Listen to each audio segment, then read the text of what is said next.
வணக்கம் நண்பர்களே, எல்லோரும் எப்படி இருக்கீங்க? உங்கள் வெய்ய காலத்தை எப்படி தணிச்சிட்ருக்கீங்க? இன்றைக்கி நம்ம வீட்டு பக்கத்தில் நொங்கு குலை வெட்டிட்டு வந்தாங்க. கண்ணே வா கண்ணே, நீ ஒரு குலை எடுத்துகிட்டு போன்னு சொல்லி கொடுத்தாங்க. அடிக்கிற வெயிலுக்கு தேவாமிர்தமாக இருந்துச்சுங்க. வாங்கிட்டு வந்து நானும் பசங்களும் ஆளுக்கு ஒரு நொங்கை வெட்டி சாப்பிட்டு அப்படியே நேற்று வாங்கிட்டு வந்த வெங்காய நாற்றையெல்லாம் நடலாம் வாங்க.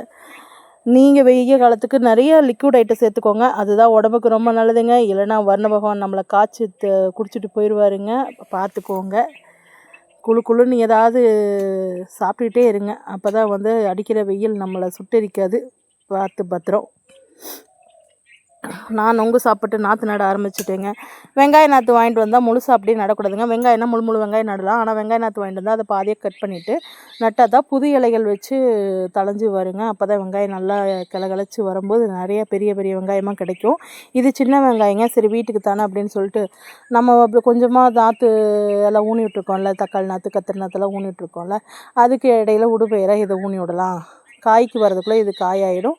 இதை நம்ம பிடுங்கிக்கலாம், வீட்டு செலவு காய்க்கும் அப்படின்னு நினச்சிட்டு தாங்க ஊனினேன். இன்றைக்கி வேலையே அதுதாங்க. போய் கொஞ்சமாக கிளறிவிட்டு, ஏன்னா நிறைய கிளற முடியாது. கிளறினா செடியெல்லாம் விதை ஊனதெல்லாம் அடிபட்டு போயிடும். அப்படிங்கிறனால அதுக்கு தேவையான இடத்துல மட்டும் கொஞ்சம் கொஞ்சமாக கிளறிவிட்டு ஊனிக்கிட்டேங்க. நீங்கள் இந்த மாதிரி உங்கள் வீட்டில் எல்லாம் இப்போ வச்சுருக்கீங்களா? இந்த மாதிரி இடம் இல்லைனாலும் சின்ன சின்ன தொட்டியில் வாங்கி கொஞ்சம் கொஞ்சமாக வச்சு விடுங்க. நம்மளுக்கு வீட்டு செலவுக்கு ஆச்சுன்னா நல்லது தானுங்களே. வெங்காயம் நாற்று வாங்கினது இதுக்கே ஒரு 2 மணி நேரம் ஆயிடுச்சுங்க. அதெல்லாம் வச்சு முடிச்சுட்டு அதுக்கப்புறம் தான் போகணும் வீட்டுக்கு. நேற்றே இப்போ பார்த்தோம் ஈரப்பதம் இல்லாதனால கிளம்பி போயிட்டேங்க. அப்புறம் இப்போ காலையில் தண்ணி விட்டு வச்சுருந்ததுனால கொஞ்சம் ஈரப்பதம் இருந்துச்சு.